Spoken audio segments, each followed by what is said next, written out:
গেছে, কুয়োতে জল অনেক নিচে চলে গেছে। কি যে হবে কে জানে। এই বছর তো বৃষ্টি হয়েছে কম, তার উপর মানুষজন জল ব্যবহারের চেয়ে নষ্ট করে বেশি। দেখি, মহারাজকে বলতে হবে।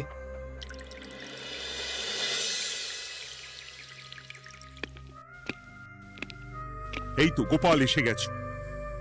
শুনেছো, রাজ্যে সকল জলাশয়ে শুধু শুনিনি, চাক্ষুষ দেখেছি, আর এর কারণ ও তার সমাধানও ভেবে এসেছি মহারাজ। তুমি কি বলতে চাইছো সেটা বলো না খোলসা করে। মহারাজ, আসন্ন দিনে জলাভাব মেটানোর একটাই উপায়, তা হলো প্রজাদের উপর কর চাপানো। মহারাজ, আমার ঠাকুরদা বলতেন, যা মেলে মূল্য বিনে তার মূল্য কে আর জানে। আমরা যেহেতু জলের মতো এত মূল্যবান সম্পদ বিনামূল্যে পাচ্ছি, তাই একে গুরুত্ব দিতে শিখিনি। সবাই মিলে দেদার জলের অপচয় করছি। আমি এই অপচয়ের বিরুদ্ধে কর বসানোর পরামর্শ দিচ্ছি মহারাজ। জলের জন্য দেবে দাম, ছুটে যাবে কাল ঘাম। হ্যাঁ, যখনই জলের জন্য কর দিতে হবে, তখনই জলের অপচয় বন্ধ হবে। এতে লাভটা কি হবে গোপাল? মানুষ কম জলে কাজ করা শিখে যাবে, ফলে আগামী দিনে যদি জল সম্পদ কমেও যায়, এই কৃষ্ণনগরের প্রজারা আগে থেকেই তার জন্য প্রস্তুত হয়ে যাবেন। কিন্তু আমি আমার প্রজাদের কাছ থেকে জলের দাম নেব গোপাল? না মহারাজ, কর বাবদ যে অর্থ উপার্জন হবে, তার সাথে আপনার দান মিলিয়ে রাজ্যের মধ্যে একটা বিরাট কৃত্রিম জলাধার বানানো হবে। বাহ বাহ বাহ! যেখানে বৃষ্টির জল সংরক্ষণ করা যাবে মহারাজ। এতে সারা বছর ধরে আর কোনো জলের অভাব থাকবে না মহারাজ। গোপালের প্রস্তাব বড় ভালো লেগেছে। আগামী দিনে ইতিহাসে এই কর্মযজ্ঞের কথা লেখা থাকবে বলেই আমার বিশ্বাস। আর তাই আমি গোপালকে এই মুহূর্তে 50টি স্বর্ণমোহর উপহার দেব বলে ঘোষণা করছি। সাধু সাধু সাধু।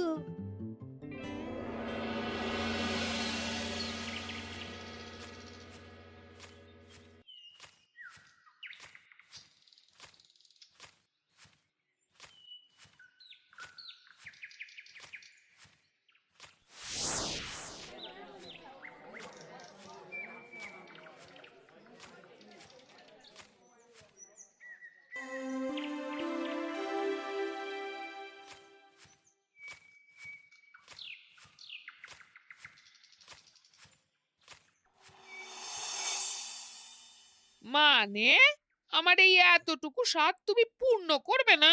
আমি কি নিজের জন্য চেয়েছি নাকি? সবই তো পাবে তোমার মেয়ে আর জামাই। হ্যাঁ, সে বুঝেছি গিন্নি, তাই বলে এতগুলো মুদ্রা আমি খরচ করতে পারবো না। পারবে না? আমি তাঁতির বাড়ি থেকে মেয়ে জামাইয়ের জন্য কয়েকটা শাড়ি আর ভালো পাঞ্জাবি কিনে একটু পাঠাবো। কিন্তু এখন আমার কাছে অত মুদ্রা নেই গিন্নি, পরে পেলে আমি ঠিক তোমার স্বাদ পূরণ করব। আবার বাজে কথা বলার জায়গা পাও না তুমি। এতক্ষণ কোথায় ছিলে গো? আমি বেলায় নদীর পাড়ে গিয়েছিলাম, তখন কমলা আমাকে বলল তোমায় নাকি দেখেছে। কি দেখেছি?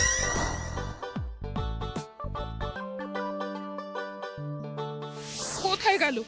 এত বড় মুদ্রার থলে কি হাওয়াতে উবে গেল নাকি? এই রে, এ তো মহা ঝামেলা। কখন কি যে গিন্নিকে খবর দিচ্ছে সেটা টেরও পাইনি। বলি মুখে কুলু পাটলে যে বড়, বলি রাজা মশাইয়ের কাছ থেকে যে এত রোজগার করো, সেই মুদ্রা যায় কোথায়? আহ, কানের মাথা খেও না তো। আমি কি তোমার কোনো কিছুর অভাব রেখেছি? বলো একবার। খাওয়া পড়া কোনো কিছুর তো কোনো খামতি নেই তোমার। মানছি রাখোনি, কিন্তু তাই বলে আমিও তোমার স্ত্রী, তোমার গিন্নি গো, গিন্নি, তাই না? আমার তো জানার অধিকার আছে নাকি যে তোমার উপার্জনের অর্থ করি সব কোথায় যাচ্ছে? জানবে জানবে, সব জানবে। এখন কিছু খেতে দাও দেখি, পেটে ছুঁচোয় ডন বৈঠক মারছে। না, এরপর থেকে আর মহারাজের কাছে উপহার পেলে ওইভাবে খোলা হাটের মধ্যে দিয়ে আসা যাওয়া করা যাবে না।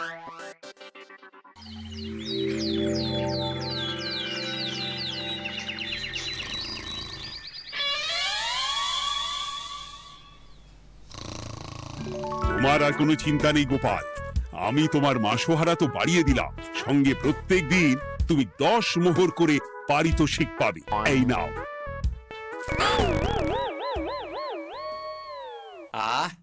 এই ভোরবেলায় একটা জব্বর স্বপ্ন দেখা গেল বটে। এই স্বপ্ন খুলে গেলে আর কোনো চিন্তা নেই। গিন্নি, ও গিন্নি, বলি গেলে কোথায়? গিন্নি, সাড়া নেই। ও গিন্নি, রাগ করলে নাকি গো? আরে এসো এসো, এমন একটা স্বপ্ন দেখেছি না যে তোমার আর কোনো চিন্তা থাকবে না গিন্নি। মোহর আর মুদ্রা একেবারে ঝরে পড়বে গো।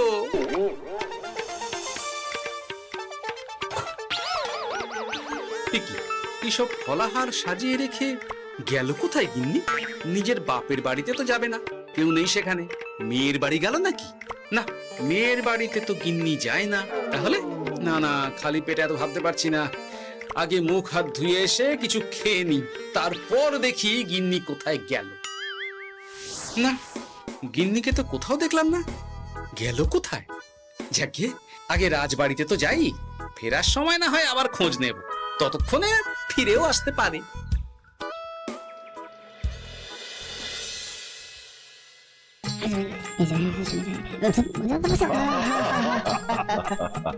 বাহ বাহ বাহ, একেই বোধহয় বলে সঙ্গগুণ। অনেকদিন এত হাসি নিয়ে। যা বলেছেন মহারাজ। হাসির চোটে পেটে ধরছে খিল। কর্তা আর গিন্নিতে দেখছি রয়েছে অনেক মেল। কি গিন্নি, তুমি এখানে কি করছো? কি গোপাল, তুমি রাজসভায় এলে যে বড়? তুমি নাকি রাজসভার কাজ থেকে অবসর নিতে চেয়েছো? হ্যাঁ, এই কথা কে বললো মহারাজ? এই তো উনি বললেন। বলি আমি আবার কি করব? তুমি আমায় একটা কাজ দিলে আর সেটা আমি করব না বলো? আমি তোমায় কাজ দিলাম? কি কাজ? বাবা গোপাল, তুমি কি আকাশ থেকে পড়লে নাকি? তুমিই তো তোমার গিন্নিকে বলে পাঠিয়েছো যে তুমি আর রাজসভার কাজে যোগ দিতে চাও না। তোমার নাকি আর কাজে মতি নেই, তুমি বিশ্রাম চাও। এই রে, গিন্নি দেখি ভয়ঙ্কর চাল দিয়েছে। আমার নামে রাজসভায় এসে এইসব বলেছে।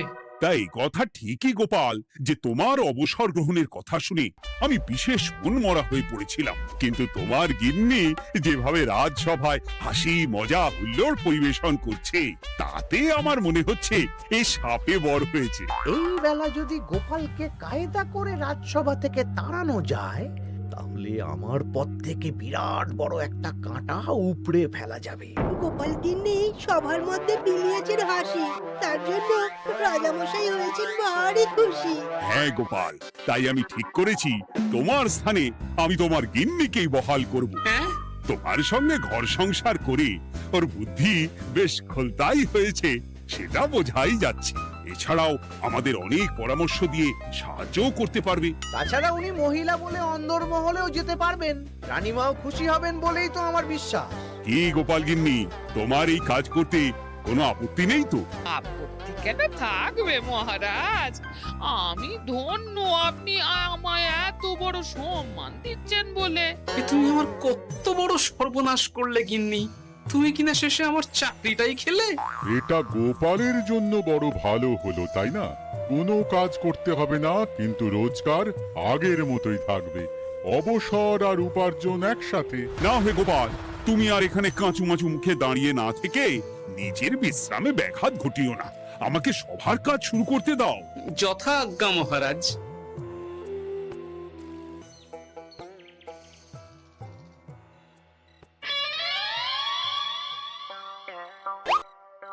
মানে মহারাজ সমস্যার সমাধান করতে দিয়েছেন তোমাকে, আর তার উত্তর দেব আমি? কেন? তুমি আমার চাকরি খাবে আর তোমার সেই চাকরি রাখার দায় নেব আমি? হ্যাঁ হ্যাঁ, নেবে।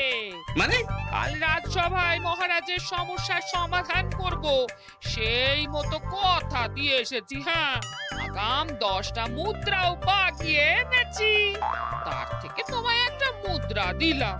এখন মানে মানে আমাকে উত্তর বলে দেবে, না হলে আমি কেন দেব? আমি পাবো একটা মুদ্রা, আর তুমি আমার কাছে উত্তর জেনে নিয়ে সেটাই বলে পাবে 9 মুদ্রা। কিছুতেই না। বলবে না? না। তাহলে ভালো করে শুনে রাখো, আজ থেকে ঘরের উনুনে হাঁড়ি চড়বে না। চাকরি তো খুইয়েইছো, এবার না খেয়ে প্রাণটা খোয়ানোর জন্য তৈরি হয়ে যাও। হ্যাঁ। ওরে বাবা, এমন কথা কেন বলছো গো গিন্নি? তুমি তো জানো যে খিদে একদম সহ্য করতে পারি না। এখন যদি তুমি এইসব বলো, তাহলে আমার রক্ষে নেই গো। বেশ, তাহলে আমি যা জানতে চাইছি শ্বশুর শ্বশুর করে বলে ফেলো দেখি। এ আমি কি শাঁখের করাতে পড়লাম রে বাবা। ঠাকুর, এত দুর্ভোগ লেখা ছিল, ঘরে বাইরে সব জায়গায় এত হেনস্থা যে সহ্য করা যায় না ঠাকুর।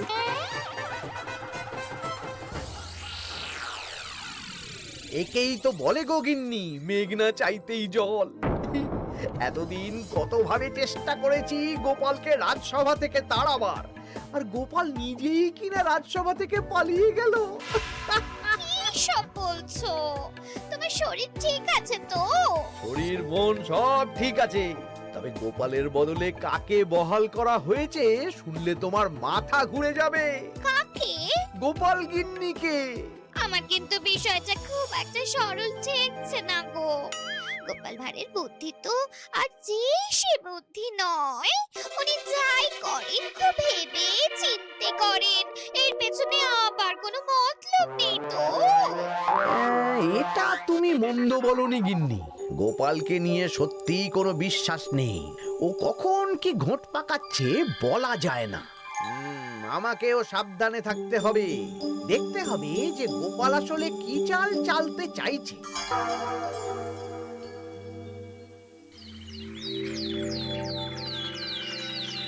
হ্যাঁ গোপাল গিন্নি, এই একটাই প্রশ্ন আমায় সারা রাত ধরে জাগিয়ে রেখেছে। মানুষ মরে ভূত হয়, ভূত কি মরে? তাহলে ভূত মরলে কি হয়? মানে মহারাজ, এই প্রশ্নের উত্তর আমার আজকে দিতে ইচ্ছে করছে না। হ্যাঁ, আমি না হয় আপনাকে আগামীকাল এই প্রশ্নের উত্তর দেব, ঠিক আছে? হ্যাঁ, গাছ থেকে পড়ে গেলে জাপটে ধরে ডালকে। আজকের প্রশ্নের উত্তর উনি দেবেন কালকে। না হে গোপাল গিন্নি, তা হয় না। এই প্রশ্ন আমাকে সারা রাত বিচলিত করেছে। আবার যদি আজকেও এই প্রশ্নের উত্তর না পাই, তাহলে তো আবার একটা নিদ্রাহীন রাত আমাকে কাটাতে হবে। মানে আমি বলছিলাম কি মহারাজ, গোপাল গিন্নি তো সদ্য এই কাজে বহাল হয়েছে, তাই তাকে তো একটু সময় দেওয়া দরকার নাকি? কিন্তু প্রশ্নের উত্তর না পেলে যদি মহারাজের শরীর খারাপ হয়, তার দায় কে নেবে মন্ত্রী মশাই? এই রে, এখন আমি কি করব? এ তো মহা বিপদে পড়লাম দেখছি। আচ্ছা মহারাজ, ঠিক আছে ঠিক আছে, আমি এই প্রশ্নের উত্তর দেব, কিন্তু আমার না একটু সমস্যা আছে। খোলা হাওয়াতে গিয়ে না দাঁড়ালে আমার ঠিক মাথা খোলে না, তাই বলছিলাম। তাই না হয় যাও, হাওয়া খেয়ে এসে মাথাটা খোলতাই করে নাও। কিন্তু এই প্রশ্নের উত্তর আমাকে আজকেই দিতে হবে। হ্যাঁ, উফ, এই যে কি সমস্যা! সারাদিন ঘরে বসে থেকে থেকে তো আমার সারা গায়ে বাদ ধরে গেল। সেই সকালবেলা আমাকে ফলাহার করিয়ে দিয়ে গিন্নি তো চলে গেছে রাজবাড়িতে চাকরি করতে। এদিকে আমার যে পেটে কিচ্ছুটি নেই, তার কি হবে? মহারাজ দোকানে গিয়ে যে ভালো মন্দ খাবো তারও উপায় নেই, তাহলেই তো কাঁড়ি কাঁড়ি খরচা। না, একবার দেখি তো উনুন ধরিয়ে অন্তত ভাতটা চাপাতে পারি কিনা, তাহলে গিন্নির ওই হাঁড়ি না চড়ার হুমকির হাত থেকে অন্তত বাঁচা যাবে।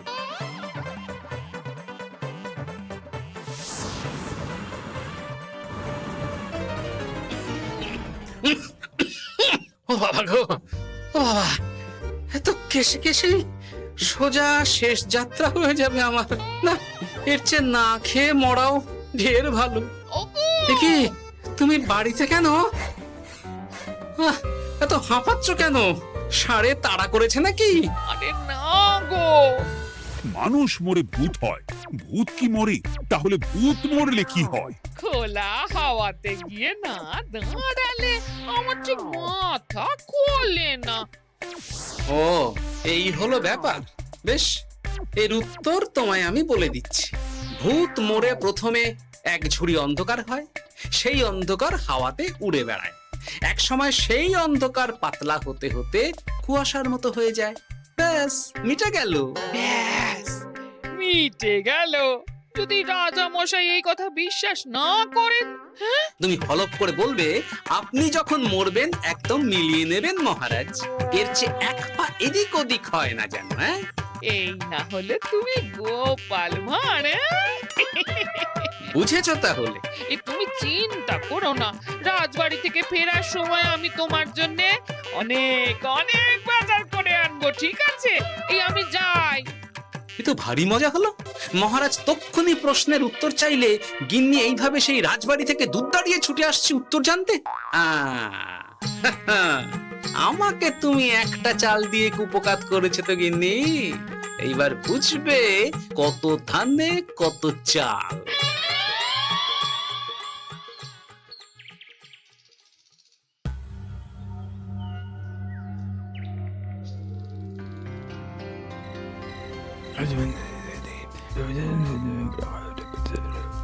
বুঝেছিস তো তোর কাজটা? খুব বুঝেছি গোপাল দাদা। নেই, এবার লেগে পড় দেখি।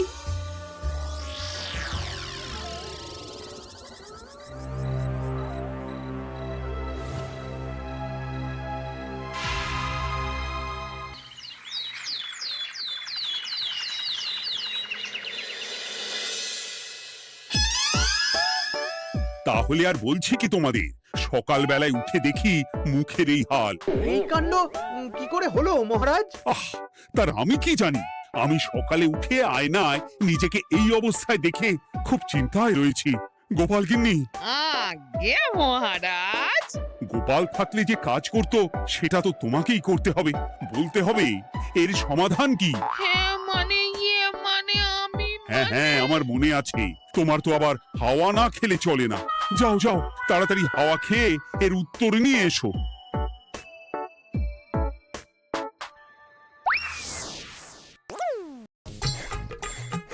এই জন্য তুমি এত দূর ছুটে এলে গিন্নি? মহারাজকে বলবে যে তিনি যেন আজ রাতে চাদরটা মুখে ভালো করে মুড়িয়ে ঘুমোন, তাহলেই মিটে যাবে। এই রং চলে যাবে আর নতুন করে কিছু হবেও না। ও মা, বলি এত সোজা সমাধান? হ্যাঁ? তা নয় তো কি?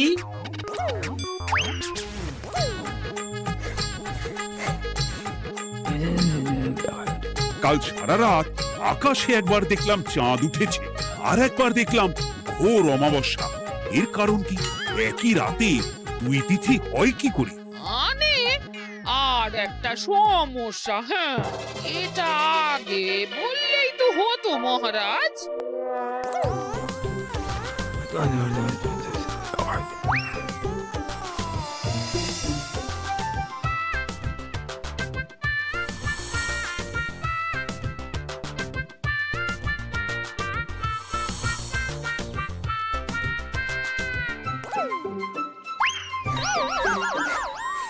এ কি, তুমি হাওয়া খেতে গিয়ে এইভাবে খাবি খাচ্ছ কেন গোপাল গিন্নি?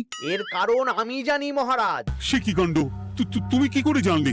গোপাল গিন্নি মোটেও হাওয়া খেতে যায়নি মহারাজ, সে গেছিল নিজের বাড়িতে গোপালের কাছে আপনার বলা প্রশ্নের উত্তর জেনে আসতে।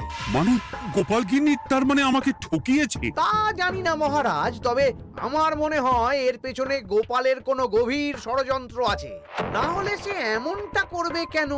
আর এক রাতেই আপনার সাথে এতগুলো অদ্ভুত ঘটনা পর পর ঘটবে কেন? বটে, এক্ষুনি গোপালকে ডেকে আনো।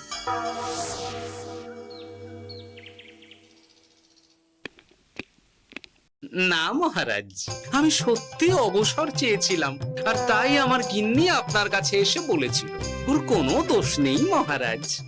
না মহারাজ, আমি মিথ্যে কথা বলেছি। হ্যাঁ, উনি আপনার কাছ থেকে পাওয়া সোনার মোহর নিয়ে বাড়ি যান না, তাই আমি ওকে শায়েস্তা করতে এই ফন্দি করেছিলাম। আসলে মহারাজ, আমি আপনার কাছ থেকে পাওয়া সোনার মোহর জল প্রকল্পের কাজে লাগাবো বলে কিছু জনকে নিয়ে একটা দল গঠন করতে গিয়েছিলাম, আর তাদের কাছেই ওগুলো রেখে এসেছি। এটা যদি আমার দোষ হয় তাহলে আমি ক্ষমা প্রার্থী মহারাজ। সাধু গোপাল, সাধু তোমার উত্তর। এই কাণ্ড! আর এদিকে রাজবাড়ি থেকে বাড়ি, আর বাড়ি থেকে রাজবাড়ি করতে করতে আমার প্রাণ ওষ্ঠাগত হয়ে গেছে মহারাজ। ওহ, আমার ঘাট হয়েছে, আপনি আমায় ক্ষমা করে দিন মহারাজ। এইবার মজার টের পেয়েছ তো গিন্নি? আপনি আপনার আদরের গোপাল ভাঁড়কেই তার চাকরি ফিরিয়ে দিন মহারাজ। আমি যাই আমার হেসেল সামলাতে। কেলে পচা খুব ভালো করেছে বলতে হবে।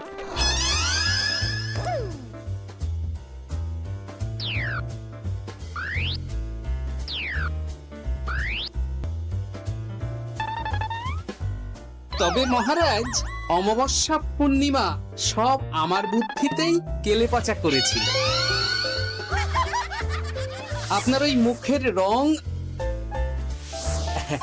ওটি একটি বিশেষ রং যার আয়ু একদিন, তাই ওটা এমনিই মিলিয়ে গেছে। হ্যাঁ, সেই বরং ভালো। তুমি তোমার গিন্নিকে নিস্তার দাও গোপাল। তাছাড়া আমিও আমার গোপালকে ছেড়ে আর থাকতে পারছি না। যথা আজ্ঞা মহারাজ। আমারও যে আর এই অবসর ভালো লাগছে না মহারাজ। গোপাল ছাড়া রাজসভা যে লাগে ফাঁকা ফাঁকা, তাই তো আবার চাকরিতে তাকে বহাল রাখা।